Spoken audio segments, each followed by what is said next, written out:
ভিনিসিয়াসকে ভাগিয়ে নিতে 13,000 কোটি টাকার প্রস্তাব সৌদি আরবের। এই তো কিছুদিন আগেই সৌদি প্রো লিগের নির্বাহী মুগারবেল দাবি করেছিলেন সৌদি প্রো লিগে ভিনিসিয়াসের আসার সময়ের ব্যাপার।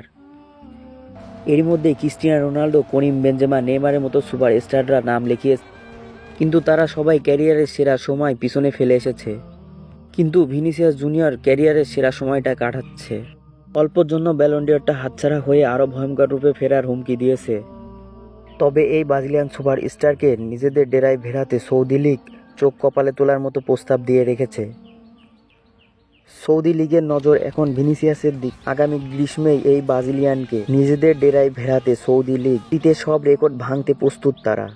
সৌদি লীগ ভালো করেই জানে ভালো ফর্মে থাকা ভিনিসিয়াসকে নিজেদের ডেরায় ভেড়াতে কিন্তু টাকার বস্তা নিয়ে ফুটবলের বাজারে নামা দেশটি এত বড় অঙ্কের প্রস্তাব হাঁকাতে প্রস্তুত, যা ফুটবল বিশ্ব আগে কখনো দেখেনি।